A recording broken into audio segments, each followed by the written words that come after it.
ये आज हम लोग स्टडी करेंगे राइबोसोम।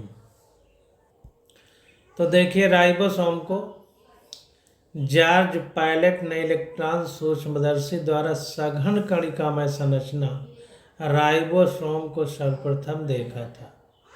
तो जॉर्ज पायलट ने जो है राइबोसोम को सबसे पहले देखा था। ये राइबोन्यूक्लिक अम्ल व प्रोटीन के बने और किसी भी झिल्ली से घिरे नहीं रहते। देखो, 3 जगह से क्वेश्चन पूछा जाता है।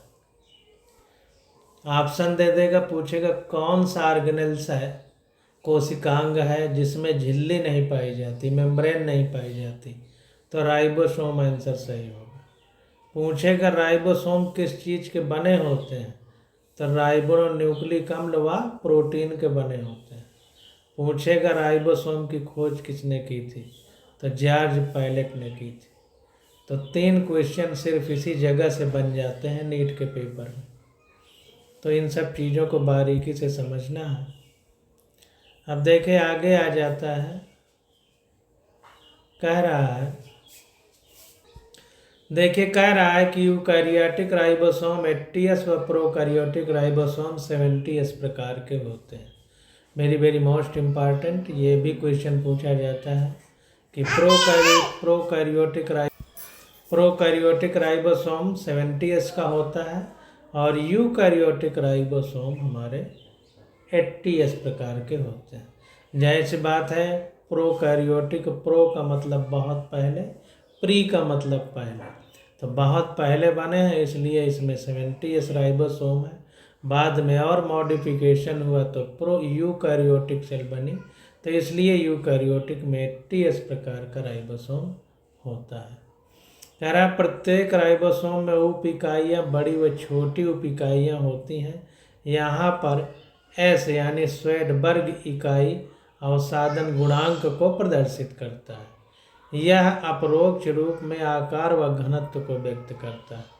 तो यहाँ पर श्वेडबर्ग यूनिट जो है हमारी यस जो लिखा जाता है, जैसे 80S और 70S, तो जैसे द्रव्यमान को भार को नापने के लिए किलोग्राम यूज किया जाता है, तो उसी प्रकार से यहाँ पर स्थिति है कि श्वेडबर्ग जो है ये यूनिट है राइबोसोम के नापने की।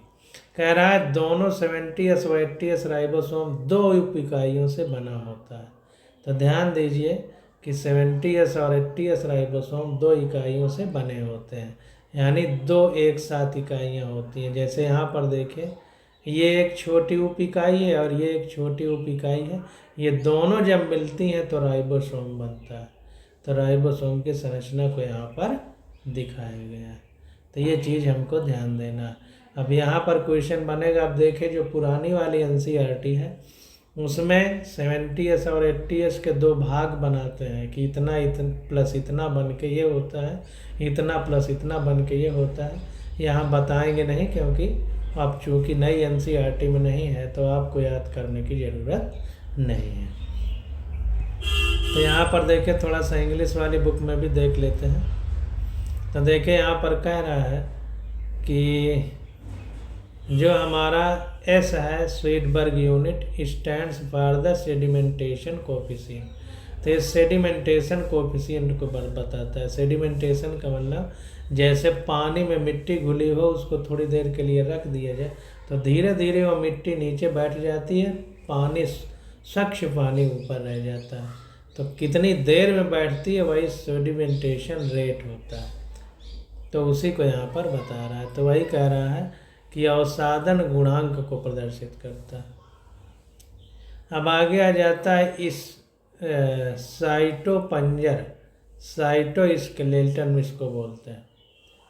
साइटोस्केलेटन का मतलब जो कोशिका है, कोशिका का कंकाल तंत्र, जैसे हमारे शरीर में कंकाल तंत्र हड्डी का बना है, तो कोशिका की यहाँ पर बात की जा रही है। तो कह रहा है प्रोटीन युक्त विस्तृत जालिकावत तंतु को कोशिका द्रव्य में मिलता है, इसे साइटोपंजर या साइटोस्केलेटन बोलते हैं। तो जाली के रूप में छोटे छोटे तंतु होते हैं और ये प्रोटीन की जाली बनी होती है जो साइटोप्लाज्म यानी कोशिका द्रव्य में मिलती है। इसे साइटोपंजर या इंग्लिश में साइटोस्केलेटन बोलते हैं। कोशिका का कंकाल तंत्र। कोशिका में मिलने वाला साइटोपंजर के विभिन्न कार्य जैसे यांत्रिक सहायता, गति व कोशिका के आकार को बनाए रखने में उपयोगी है। तो इसको ध्यान देना है, ये प्रोटीन युक्त होता है। कोशिका में मिलने वाला साइटोपंजर जो है या साइटोस्केलेटन जो होता है, काम क्या क्या करता है? तो यांत्रिक सहायता, गति व कोशिका के आकार को बनाए रखने में उपयोगी होता है। अब आगे आ जाता है हमारा पक्षाभ व कशाभिका, सीलिया एंड फ्लैजेला। देखिए दो शब्द है, एक सीलिया है एक फ्लैजेला है। जैसे हमारे शरीर में पूरे छोटे छोटे रोम हैं तो वो रोम हमारे सीलिया है, और सर के बाल हमारे बड़े हैं तो ये हमारे फ्लैजेला है। इस तरह से हमको इन बातों को समझना है। तो देखिए कह रहा है कि पक्षमाभिकाएं यानी एक वचन पक्षमाभ व कशाभिकाएं एक वचन कशाभिका, और रोम सदृश कोशिका झिल्ली पर मिलने वाली अपवृद्धि हैं। तो ये रोम के तरीके की होती हैं, रोएं जैसी, और ये सेल के ऊपर पाई जाती हैं। तो वही कह रहा है कि सीलिया, जिसको पक्षमाभिकाएं कहते हैं, सीलिया, और कशाभिकाएं फ्लैजेला कहलाती हैं। तो रोम सदृश कोशिका झिल्ली पर मिलने वाली अपवृद्धि हैं, यानी जो बाहर ग्रोथ कर जाते हैं, हेयर लाइक आउट ग्रोथ्स। कह रहा पक्षमाभ एक छोटी संरचना चप्पू की तरह कार्य करती है जो कोशिका को या उसके चारों तरफ मिलने वाले द्रव्य की गति में सहायक है। तो ध्यान दीजिए, जो पक्षमाभिका है हमारी पक्षमाभ, जिसको सीलिया कहते हैं, एक छोटी संरचना चप्पू की तरह कार्य करती है। चप्पू मतलब आपने जब देखा होगा नाव चलती है तो दो डंडे लगा रहते हैं, उसमें डंडा जो पानी में जिधर वाला भाग रहता है वो चपटा होता है, तो वो जब ऐसे ऐसे घुमाते हैं तो नाव आगे चलती है। तो उसी प्रकार जो तरल पदार्थ है उससे जो है उसमें प्रवाह उत्पन्न कर देता है। तो यहाँ पर देखिए कह रहा है कि cilia small structure which work like oars, oars का मतलब चप्पू, causing the movement of either the cell or the surrounding fluid, जो कि गति उत्पन्न कर देता है, हलचल उत्पन्न कर देता है, या तो सेल में या सेल के चारों ओर। तो ये इसका मेन काम है।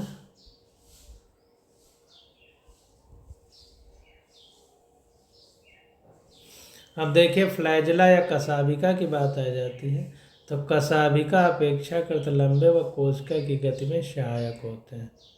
तो जैसा अभी हमने आपको बताया कि सीलिया यानी पक्षमाभ का मतलब है कि जैसे पूरे शरीर में हमारे रोए हैं, लेकिन कशाभिका यानी फ्लैजेला का मतलब है जैसे सर के बाल। तो इसका मतलब है कि रोए से सर का बाल कुछ ज़्यादा बड़ा है। तो उसी प्रकार पक्षमाभ यानी सीलिया से कशाभिका यानी फ्लैजेला कुछ बड़ी होगी। तो वही कह रहा है कि कशाभिका अपेक्षाकृत लंबे व कोशिका के गति में सहायक, कुल मिलाकर के गति से ही संबंधित है। प्रोकैरियोटिक जीवाणु में पाए जाने वाली कशाभिका संरचनात्मक रूप में यूकैरियोटिक कशाभिका से भिन्न होती है। तो जाहिर सी बात है कि जो प्रोकैरियोट है वो अलग बात है, यूकैरियोट अलग बात है। तो फ्लैजेला भी प्रोकैरियोट के अलग होंगे यूकैरियोट से। इलेक्ट्रॉन सूक्ष्मदर्शी अध्ययन से पता चलता है कि पक्षमाभ व कशाभिका जीव द्रव्य झिल्ली से ढके होते हैं। तो इनमें क्या होता है कि जो सीलिया या फ्लैजेला होते हैं इनमें प्लाज्मा मेम्ब्रेन होती है, उसी से ये कवर्ड होते हैं। ये देखिए यहाँ पर दिखाया गया है, तो जीव द्रव्य झिल्ली लिखा गया है। तो प्लाज्मा मेम्ब्रेन से ढके होते हैं। इनके कोर को अक्ष सूत्र कहते हैं, जो कई सूत्र नलिकाओं का बना होता है, जो लंबे अक्ष के समानांतर स्थित होते हैं। तो जाहिर सी बात है कि इसमें जो है एक्जियोनिम होता है।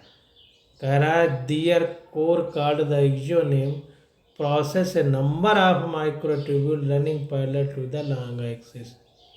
इसमें क्या होता है कि एक कोर होती है, तो उसी को यहाँ पर हिंदी में अक्ष सूत्र कहा जाता है। एक्सिस में सूत्र पाया जाए, एक्सिस में, उसी को एक्जियोनिम बोल रहा है। तो वही कह रहा है कि their core called the axoneme processes a number of microtubules running parallel to the long axis, long axis के पैरेलल। तो इलेक्ट्रॉन सूक्ष्म से अध्ययन से पता चलता है कि पक्षमाभ व कशाभिका यानी सीलिया व फ्लैजला जीव द्रव्य झिल्ली से ढके होते हैं। इनके कोर को अक्ष सूत्र कहते हैं, एक्जियोनिम, जो कई सूत्र नलिकाओं का बना होता है, जो बहुत सारी माइक्रोट्यूब्यूल का बना होता है, जो लंबे अक्ष के समांतर स्थित होते हैं। तो यहाँ से इसको याद कर लीजिए। अक्ष सूत्र यानी एक्जियोनिम के केंद्र में एक जोड़ा सूत्र नलिका मिलती है और 9 द्विक अक्षीय परिधि की ओर व्यवस्थित सूत्र नलिकाएं होती हैं। वेरी मोस्ट इम्पॉर्टेंट, ये आपसे बहुत ज़्यादा नीट में पूछा जाएगा कि जो अक्ष सूत्र होता है एक्जियोनिम के केंद्र में एक जोड़ा सूत्र नलिका और 9 द्विक अरीय परिधि की ओर व्यवस्थित सूत्र नलिकाएं मिलती हैं। तो यहाँ पर देखिए, हम लोग ये फिगर देखते हैं और फिगर देखने से और स्पष्ट होगा। तो यहाँ पर देखिए ये 9 होंगी, बीच में 2 होंगी। यहाँ पर देखिए और लाइटेड बना दिया है फिगर। तो यहाँ पर बीच में देखिए 2 हैं और ये 9 है, 1 2 3 4 5 6 7 8 9। तो इस तरह से ये जुड़ी होती है। तो यहाँ पर देखिए जीव द्रव्य झिल्ली है, परिधीय सूत्र नलिकाएं हैं, पेरीफेरल माइक्रोट्यूब्यूल है, ये अंतराद्विक सेतु है यानी दोनों को जोड़े हुए हैं, और केंद्रीय सूक्ष्म नलिका ये केंद्र वाली है, ये अरीय डंडा है और ये केंद्रीय आच्छाद है जो केंद्रीय सूत्र नलिकाओं को घेरे हुए। थोड़ा इंग्लिश में भी देख लेते हैं। तो यहाँ पर देखिए फिगर बना हुआ है, ये सेंट्रल शीथ है, सेंट्रल वाला अंदर वाला शीथ है, ये रेडियल स्पोक है, ये हमारा सेंट्रल माइक्रोट्यूब्यूल है, ये इंटरडॉबलेट ब्रिज है जो इनको कनेक्ट किए, पेरीफेरल माइक्रोट्यूब्यूल्स डबलेट, ये प्लाज्मा मेम्ब्रेन है, ये चीज होती है। अब देखिए यहाँ पर कह रहा है कि अक्ष सूत्र की सूत्र नलिकाओं की इस व्यवस्था को 9+2 प्रणाली कहते हैं। ये बहुत इम्पोर्टेंट है। वही मतलब कि 9 बाहर होंगी और 2 अंदर होंगी।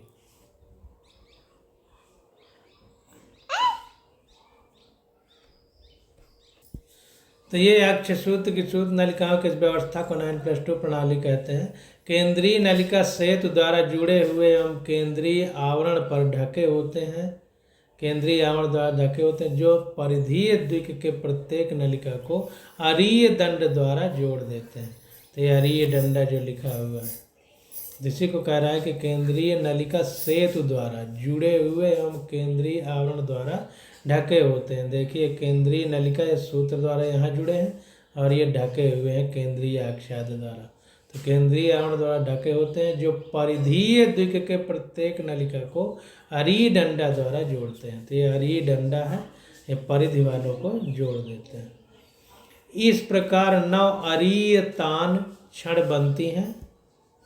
इस प्रकार 9 अरीय तान, ये देखिए ऐसे ऐसे जोड़े हुए हैं ना, 9 को जोड़ते हैं तो 9 अरीय तान मतलब ये ताने हुए हैं, टेंशन मतलब उत्पन्न किए हुए हैं। इस प्रकार 9 अरीय तान बनती हैं, परिधीय द्विक सेतु द्वारा आपस में जुड़े होते हैं। दोनों पक्षमाभ व कशाभिका तारक केंद्र सदस्य संरचना से बाहर निकलते हैं, जिसे आधारीय काय कहते हैं। तो इसको ध्यान देना कि ये जो हमारा कह रहा both the cilium and flagellum emerge from centriole like structure called the basal bodies. तो बेसल बॉडीज होती है जो कि सेंट्रियोल लाइक संरचना होती है, उसी में इमर्ज होते हैं सीलिया और फ्लैजिलम। तो वही कह रहा है कि तारक केंद्र यानी सेंट्रियोल पक्षमाभ व कशाभिका का आधारीय काय बनाता है, यानी बेसल बॉडी बनाता है, और तर्कतंतु जंतु को इसका विभाजन के उपरांत तर्क उपकरण बनाता है, यानी हमारा बेसल बॉडीज बनाता है।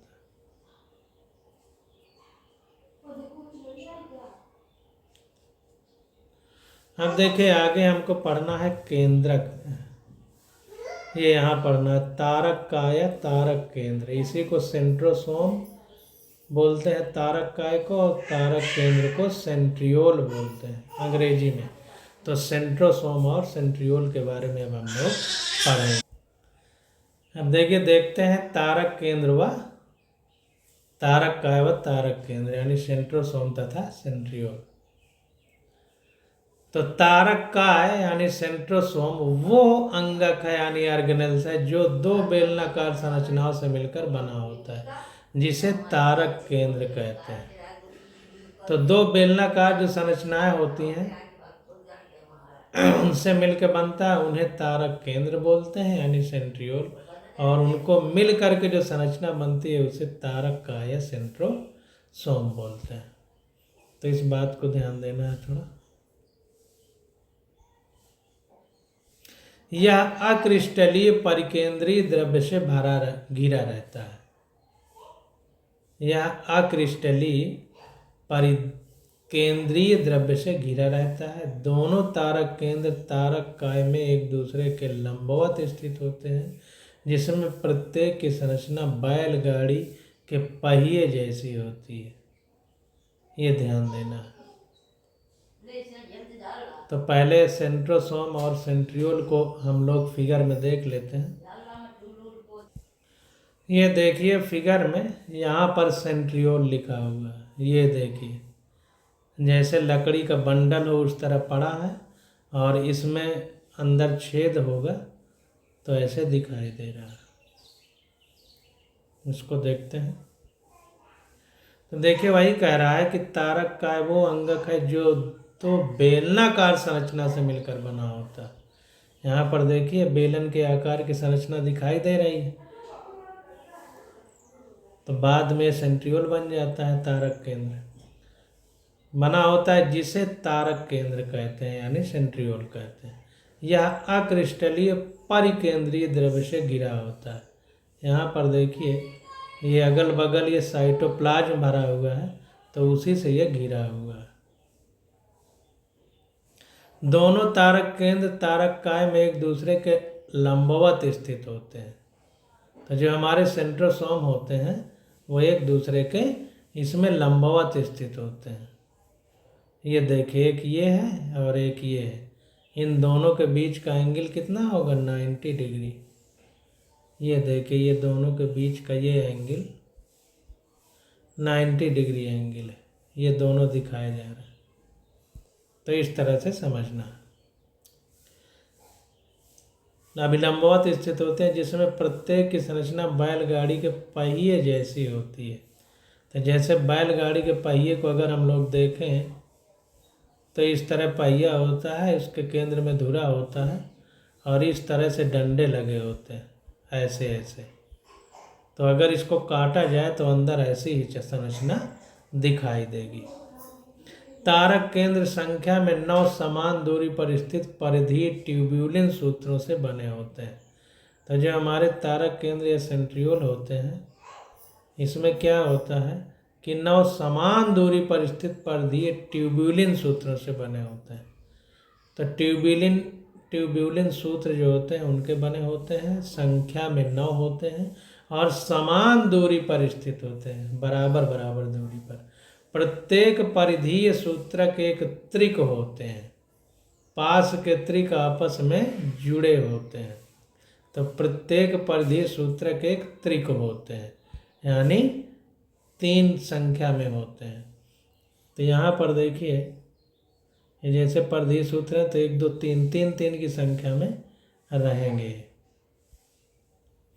तो वही कह रहा है कि प्रत्येक परिधीय सूत्र के त्रिक होते हैं, पास के त्रिक आपस में जुड़े होते हैं। तारक केंद्र का अग्र भीतरी भाग प्रोटीन का बना होता है जिसे धुरी कहते हैं। तो ध्यान दीजिए कि जो सेंट्रियोल होता है उसका जो पेरिफेरल अग्र भीतरी भाग, आगे वाला अंदर वाला भाग प्रोटीन का बना होता है जिसे धुरी कहते हैं। इसे क्या बोलते हैं? धुरी कहते हैं। तो इसको थोड़ा देखते हैं। धुरी देखिए, कह रहा है the peripheral triplet bye radial spokes made of protein, protein का बना होता है और इसको हब कहते हैं, हिंदी में धुरी बोलते हैं। धुरी तारक केंद्र का अग्र भीतरी भाग प्रोटीन का बना होता है जिसे धुरी कहते हैं। यह परिधीय त्रिक के नलिका से प्रोटीन से बने अरीय दंड से जुड़े होते हैं। इसको पूरा पढ़ते हैं तब समझ में आएगा।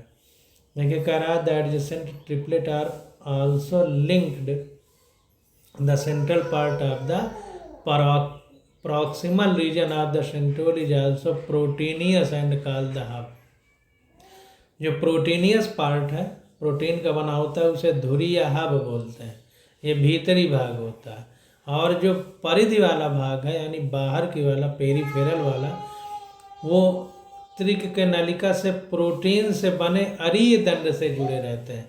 तो जो ये अरीय दंड है, रेडियल स्पोक है, इससे जुड़े रहते हैं। और ये किसका बना होता है? प्रोटीन का बना होता है। तो इस बात को ध्यान देना है। तो दोनों चीज़ के बारे में हम लोगों को पता चल गया है कि अंदर वाला भाग जो होता है उसे हब बोलते हैं, ये भी प्रोटीन का बना होता है।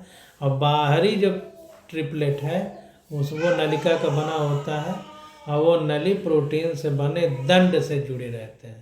तारक केंद्र पक्षमाभ व कशाभिका का आधारीय काय बनाता है। जो सेंट्रियोल होता है यह पक्षमाभ व कशाभिका यानी सीलिया व फ्लैजिला का आधारीय काय बनाता है। और तर्कतंतु जंतु को इसका विभाजन के उपरांत तर्क उपकरण बनाता है। तो इसको थोड़ा सा इंग्लिश में देख लेते हैं। तो देखिए कह रहा है कि the centriole form the basal body of cilia और फ्लैजिला। तो सीलिया या फ्लैजिला की बेसल बॉडी बनाता है। And spindle fibre that give rise the spindle apparatus. ये स्पिंडल फाइबर है वो स्पिंडल अपरेटर बनाता है during cell division in animal cell, जब जंतु कोशिका में सेल डिवीजन होता है। तो ध्यान दीजिए सेंट्रियोल जंतु कोशिका में पाया जाता है। अब देखिए आगे आ जाता है हमारा न्यूक्लियस। तो देखिए केंद्रक या न्यूक्लियस, केंद्रक का मतलब ये बाह्य केंद्र, जहाँ पर केंद्र होगा वहाँ पाया जाएगा। तो देखिए कह रहा है कि कोशिकीय अंगक केंद्रक की खोज सर्वप्रथम रॉबर्ट ब्राउन ने 1831 के से पूर्व की थी। तो जो केंद्रक है ये सेल ऑर्गेनेल्स है, इसकी खोज किसने की थी? रॉबर्ट ब्राउन ने।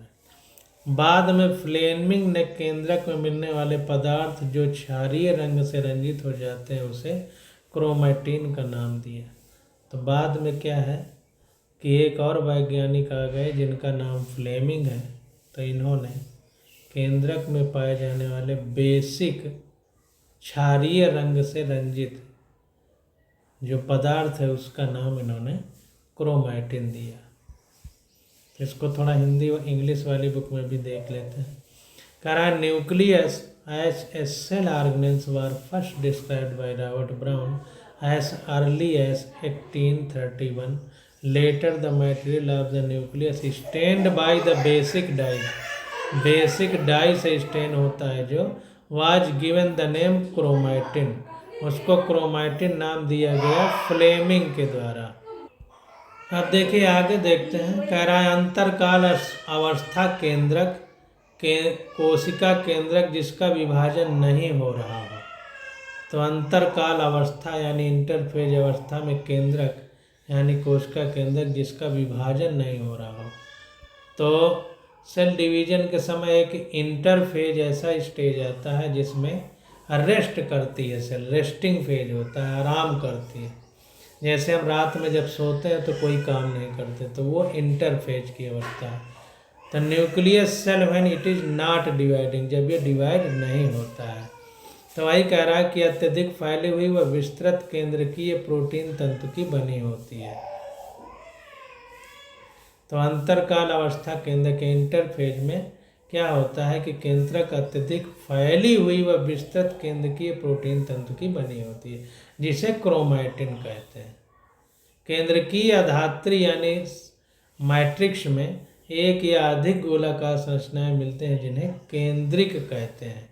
केंद्रिक यानी न्यूक्लियोलाई, सिंगल न्यूक्लियोलस बोलते हैं, ज़्यादा मात्रा में न्यूक्लियोलाई बोलते हैं। तो इसको ध्यान देना कि केंद्रिक भी है।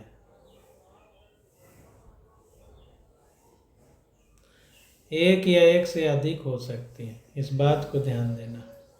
एक या अधिक, एक है तो न्यूक्लियोलस और बहुत है तो न्यूक्लियोलाई बोलते हैं।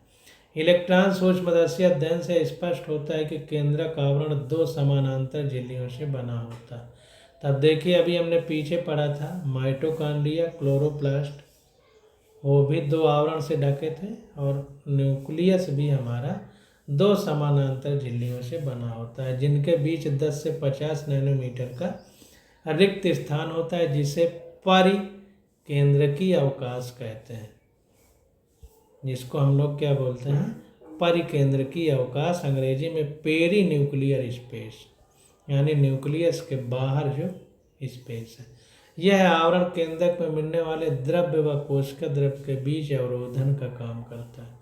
तो जो न्यूक्लियस और का आवरण है, ये बाहर जो कोशिका द्रव्य भरा है और अंदर जो न्यूक्लियस वाला द्रव्य है, इनको आपस में मिलने में अवरोध उत्पन्न करता है, यानी आपस में मिलने नहीं देता। बाह्य झिल्ली सामान्यतया अंतःद्रव्य जालिका से सतत रूप से जुड़ी रहती है व इस पर राइबोसोम भी जुड़े रहते हैं।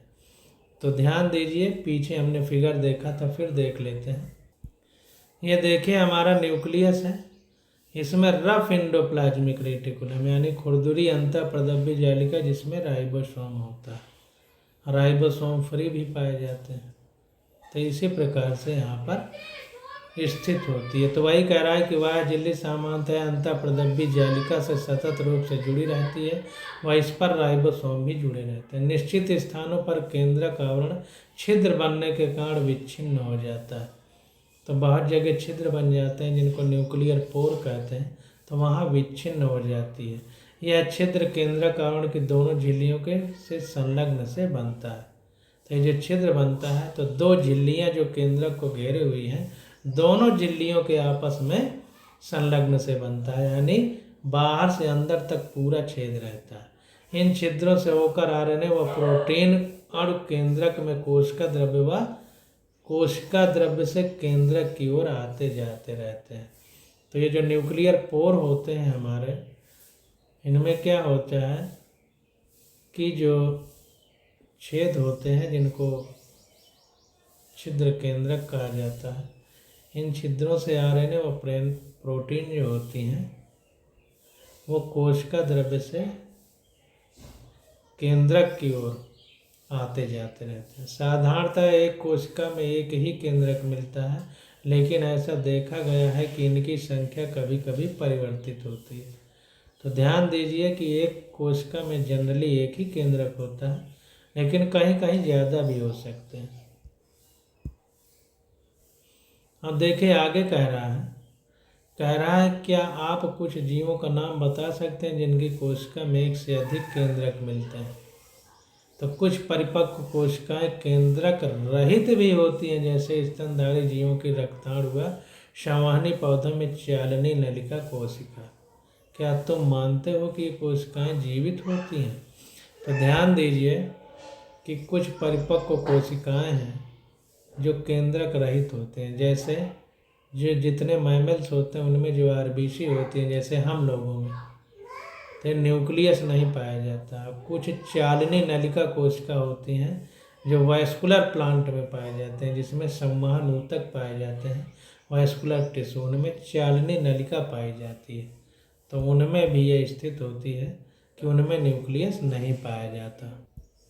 तो यहाँ पर देखे कह रहा है कि इरिथ्रोसाइट ऑफ मैनी मैमल्स हैं जो सीप ट्यूब, अंग्रेजी में सीप ट्यूब बोलेगा चालनी नलिका को, एक नली होती है जिससे पदार्थों का आदान प्रदान होता है। तो इसको अंडरलाइन कर लीजिए। पूछ रहा है कि क्या ये जीवित कोशिकाएं होती हैं? जाहिर सी बात है, आरबीसी हमारी जीवित होती है। केंद्रकीय धात्री व केंद्रक द्रव्य में, यानी न्यूक्लियस का जो मैट्रिक्स होता है, और केंद्रक द्रव्य यानी न्यूक्लियोप्लाज्म में केंद्रिक व क्रोमैटिन मिलता है। इसमें क्या होता है, एक न्यूक्लियोलस होती है और क्रोमैटिन फाइबर मिलते हैं। गोलाकार केंद्रिक यानी न्यूक्लियोलस जो है छोटी सी अंदर पड़ी रहती है। गोलाकार केंद्रिक यानी न्यूक्लियोलस केंद्रक द्रव्य में पाया जाता है। केंद्रिका झिल्ली रहित वो संरचना है जिसका द्रव्य केंद्रक से सतत संपर्क में रहती है।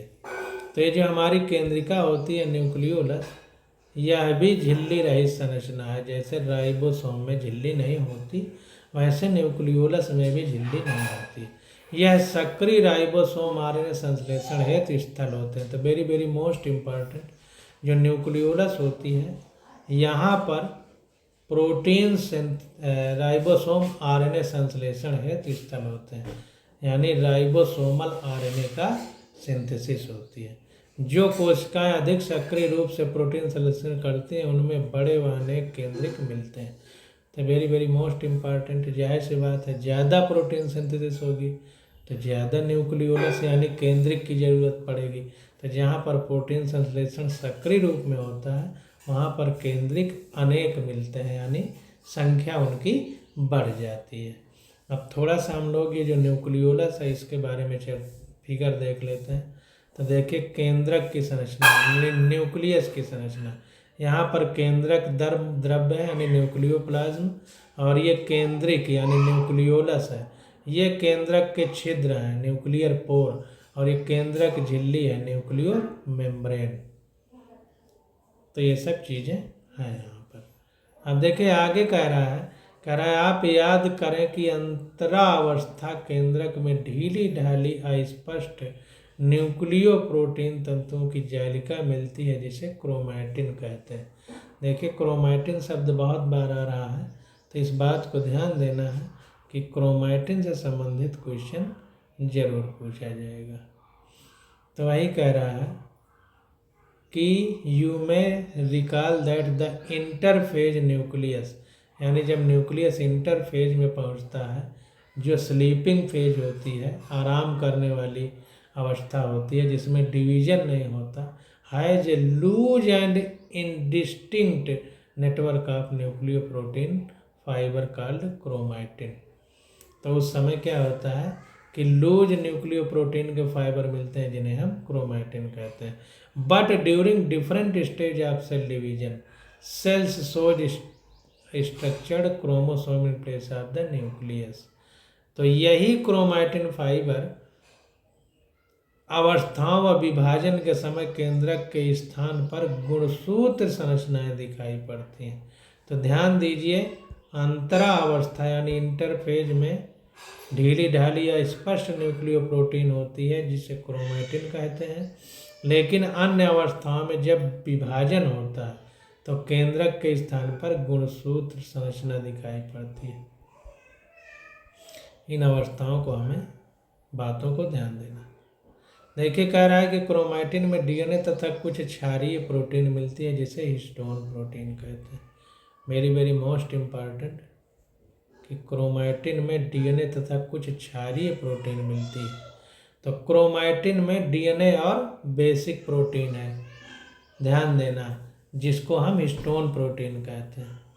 इसके अतिरिक्त उनमें इतर हिस्टोन आरएनए भी मिलता है। तो ध्यान दीजिए, कि डीएनए तथा कुछ प्रोटीन तो मिलती है जिसे हिस्टोन प्रोटीन कहते हैं क्रोमैटिन में, और इसके अतिरिक्त क्रोमैटिन में हिस्टोन व आरएनए भी मिलता है।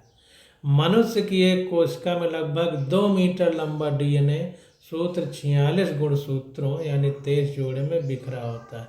तो वेरी वेरी मोस्ट इम्पॉर्टेंट कि जो आदमी का आदमी की कोशिका में जो गुणसूत्र पाया जाता है यानी डीएनए पाया जाता है वो 2 मीटर लंबा होता है।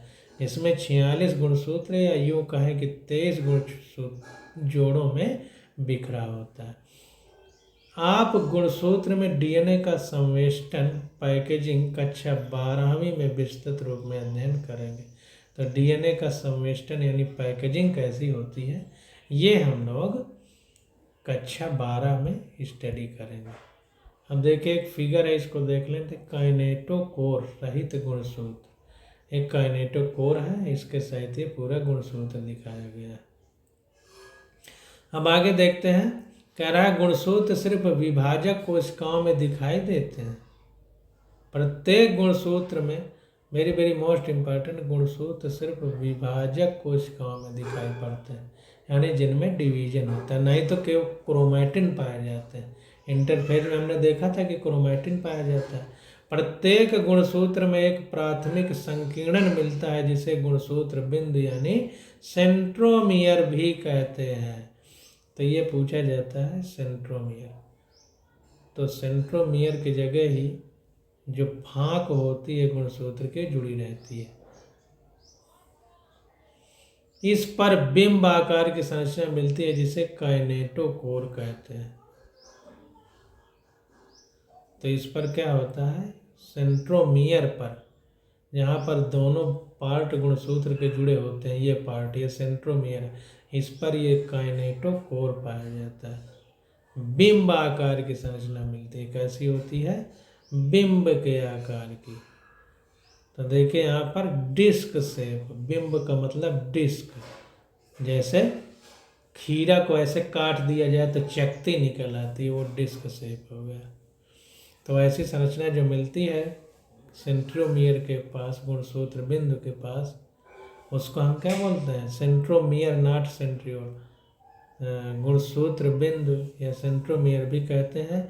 इस पर बिंब आकार की संरचना मिलती है जिसे काइनेटोकोर कहते हैं।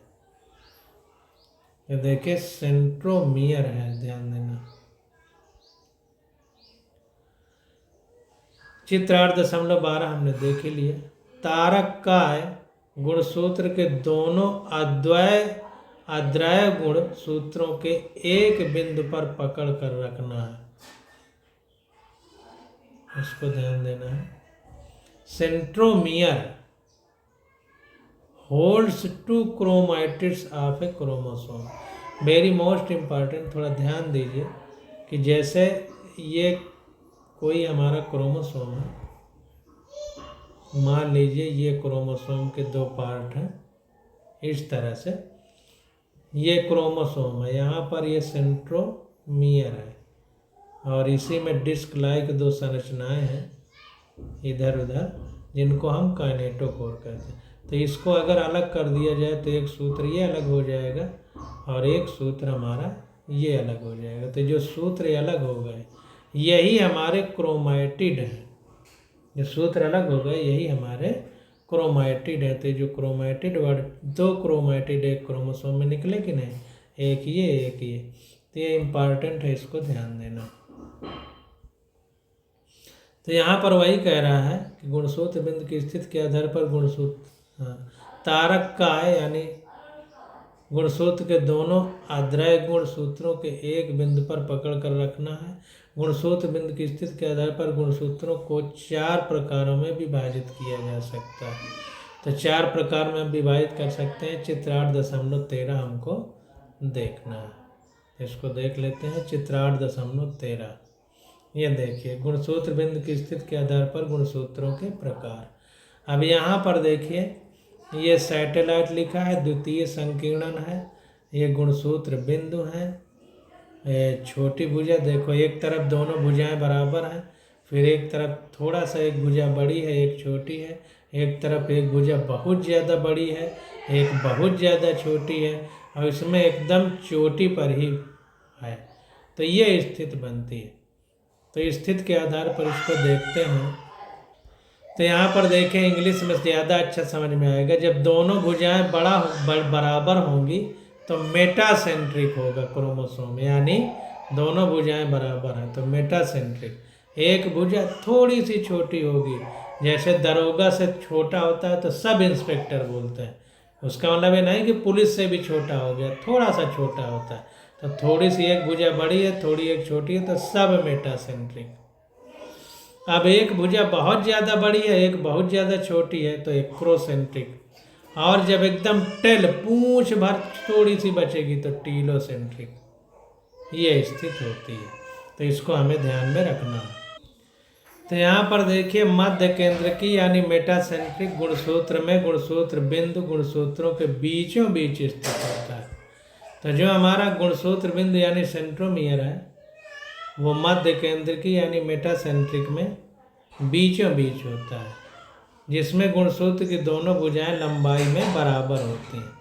अब उप मध्य केंद्र की यानी सब मेटासेंट्रिक में क्या होता है, गुणसूत्र में गुणसूत्र बिंदु गुणसूत्र के मध्य से हट कर होता है थोड़ा सा, जिसके परिणाम स्वरूप क्या होता है, एक भुजा छोटी व एक भुजा बड़ी हो जाती है। अब अग्र केंद्र की यानी एक्रोसेंट्रिक जो होता है, उसमें क्या होता है कि गुणसूत्र में गुणसूत्र बिंदु इसके बिल्कुल किनारे पर मिलता है, जिससे एक भुजा अत्यंत छोटी होती है तथा एक भुजा अत्यंत बड़ी होती है। जबकि अंत केंद्र की यानी फीबोसेंट्रिक, जिसको टीलोसेंट्रिक भी बोलते हैं, ये टीलोसेंट्रिक होना चाहिए, थोड़ा गलत भी लिख गया। तो गुणसूत्र में गुणसूत्र बिंदु गुणसूत्र के शीर्ष पर स्थित होता है। तो टीलो का मतलब टेल, यानी एकदम चोटी पे होगा, बस थोड़े से इधर उधर होगा बस। तो ये 4 प्रकार हैं, इनको हम लोग देख भी लिए हैं और समझ भी लिए, इनको आपको याद करना। अब आ जाता है माइक्रो बॉडीज यानी सूक्ष्म काय। तो बहुत सारी झिल्लीयुक्त आवरित सूक्ष्म थैलियाँ, जिसमें विभिन्न प्रकार के एंजाइम मिलते हैं, ये पौधों व जंतु कोशिकाओं में पाई जाती हैं। तो इम्पॉर्टेंट ये है कि ये प्लांट और एनिमल दोनों में पाई जाती हैं सूक्ष्म काय या माइक्रो बॉडी। छोटी छोटी थैली जैसी संरचनाएं होती हैं, इन थैलियों में क्या होता है, एंजाइम भरा होता है। अब हमारा आ जाता है सारांश, तो इसको देखेंगे। तो कह रहा है सभी जीव कोशिका या कोशिका समूह से बने होते हैं। तो जितने भी जीव हैं या तो कोशिका के बने होंगे, जैसे यूनिसेल्यूलर या एसेल्यूलर है, जैसे प्रोटोजोआ है, अमीबा, पैरामीशियम, यूग्लिना, ये सब, या फिर कोशिका के समूहों से बने होते हैं, या बहुत सारी कोशिकाएं इकट्ठा होकर के बने होते हैं। कोशिकाएं आकार व आकृति तथा क्रियाएं कार्य की दृष्टि से भिन्न होती हैं। झिल्ली युक्त केंद्रक व अन्य अंगकों की उपस्थिति या अनुपस्थिति के आधार पर कोशिका या जीव को प्रोकैरियोटिक या यूकैरियोटिक नाम दे सकते हैं। तो झिल्ली युक्त केंद्रक व अन्य अंगकों की उपस्थिति या अनुपस्थिति के आधार पर, ध्यान दीजिए, झिल्ली युक्त केंद्रक की उपस्थिति या अन्य जो ऑर्गेनेल्स है उनकी अनुपस्थिति या उपस्थिति के आधार पर हम प्रोकैरियोट या यूकैरियोटिक नाम देते हैं। एक प्रारूपी यूकैरियोटिक कोशिका केंद्रक व कोशिका द्रव्य से बना होता है। एक जो यूकैरियोटिक सेल है हमारी, टिपिकल यूकैरियोटिक सेल, उनमें केंद्रक पाया जाता है, वो साइटोप्लाज्म होता है। पादप कोशिकाओं में कोशिका झिल्ली के बाहर कोशिका भित्ति पाई जाती है। जो प्लांट सेल है, एनिमल सेल से कैसे अलग करते हैं, प्लांट सेल में सेल वॉल या कोशिका भित्ति पाई जाती है कोशिका के झिल्ली के बाहर, यानी सेल मेम्ब्रेन के बाहर। जीव द्रव्य कला चयनित पारगम्य होती है, बहुत सारे अणुओं के परिवहन में भाग लेती है। जो हमारी प्लाज्मा मेम्ब्रेन है, ये सेलेक्टिव परमिएबल होती है, चयनित, मतलब जिसको चाहेगी वो अंदर जाएगा, जिसको नहीं चाहेगी वो अंदर नहीं जाएगा। अंतः झिल्लिका तंत्र के अंतर्गत अंतः द्रव्य जालिका, गाल्गी बॉडी, लयन का एवं रसधानी आती है। तो जो अंतः झिल्लिका तंत्र है हमारा, उसके अंतर्गत ये सब आते हैं, हम इनको पढ़ चुके हैं। सभी कोशिकीय अंगक विभिन्न एवं विशिष्ट प्रकार के कार्य करते हैं। पादप कोशिका में हरित लवक प्रकाश संश्लेषण के लिए आवश्यक प्रकाशीय ऊर्जा को संचित रखने का कार्य करता है। तो क्लोरोप्लास्ट हमारा फोटोसिंथेसिस में हेल्प करता है प्लांट सेल में। तारक काय व तारक केंद्र पक्षमाभ व कशाभिका का आधारीय काय बनाते हैं जो गति में सहायक होता है। तो इसको अभी हम लोग ऊपर पढ़ चुके हैं। जंतु कोशिकाओं में तारक केंद्र कोशिका विभाजन के दौरान तर्क उपकरण बनाते हैं। केंद्रक में केंद्रिक व क्रोमैटिन का तंत्र मिलता है।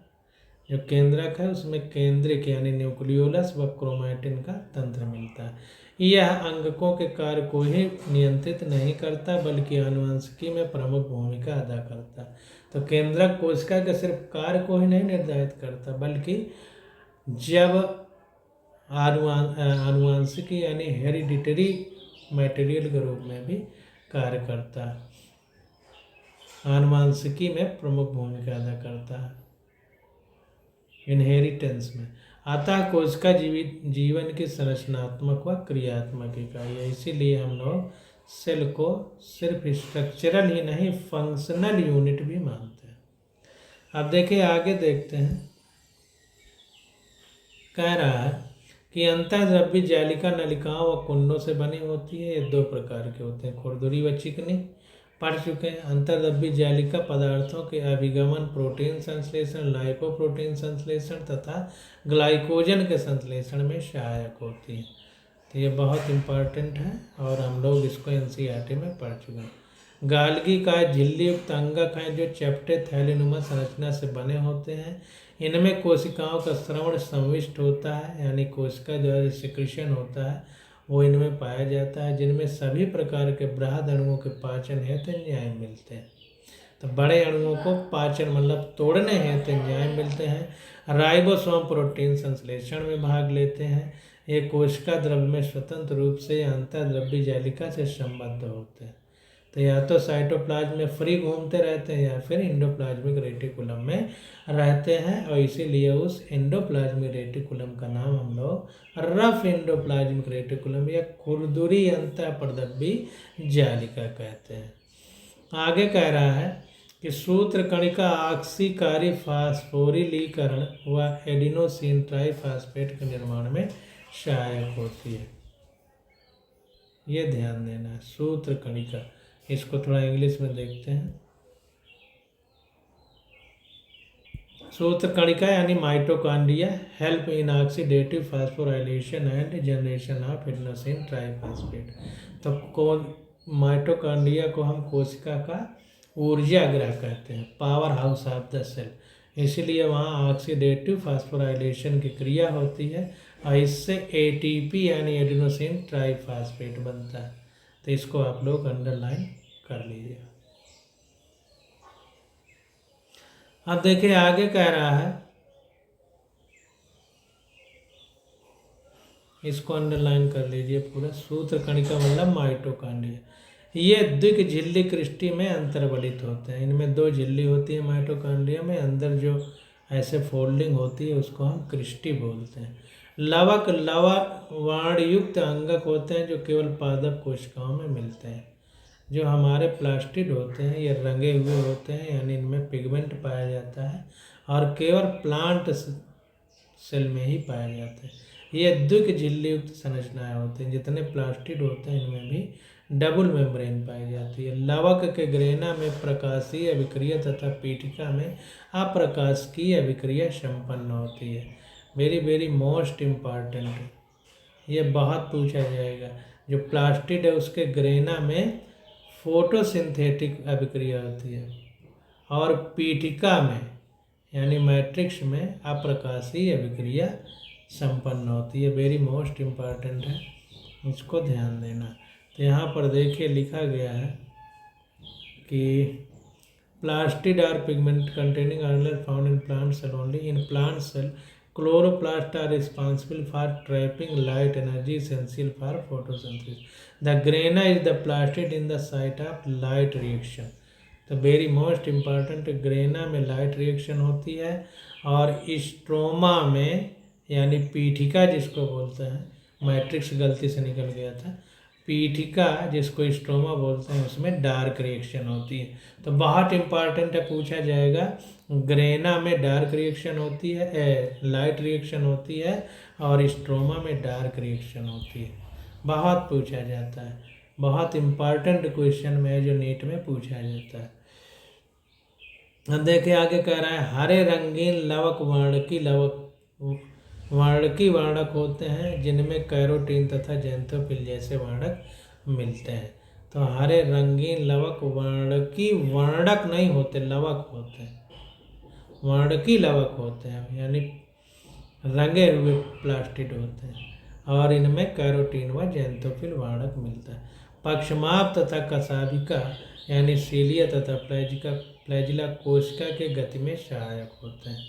कशाभिका पक्षमाप से लंबे होते हैं, जो फ्लैजिला होते हैं वो सीलिया से ज़्यादा लंबे होते हैं। कशाभिका तरंगी गति से चलती है जबकि पक्षमाप टोल नोदन द्वारा गति करता है। तो फ्लैजिला हमारा थोड़ा बड़ा होता है इसलिए तरंग गति उत्पन्न कर देती है, जबकि पक्षमाप यानी सीलिया हमारा डोल नोदन द्वारा गति करता है। तो इसको थोड़ा इंग्लिश में देख लेते हैं। तो यहाँ पर देखिए कह रहा है कि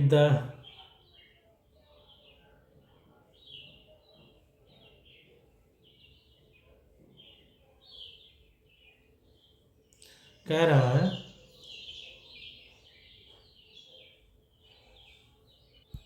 यहाँ पर देखिए सब चीज़ नहीं दी गई है, ये चीज़ नहीं दी गई है, हिंदी वाले में कुछ ज़्यादा दे दिया। आगे देखते हैं केंद्रक द्विक झिल्ली युक्त केंद्रक झिल्ली से घिरा होता है जिसमें केंद्रिक पाए जाते हैं, केंद्रक नहीं केंद्रक छिद्र पाए जाते हैं, न्यूक्लियर पोर। तो ध्यान दीजिए केंद्रक में भी हमारी दोहरी झिल्ली पाई जाती है और केंद्रक छिद्र पाए जाते हैं। भीतरी झिल्ली केंद्रक द्रव्य या क्रोमैटिन पदार्थ को घेरे रहती है। प्राणी कोशिका में तारक केंद्र युग्मित होते हैं जो एक दूसरे के लंबवत स्थित होते हैं।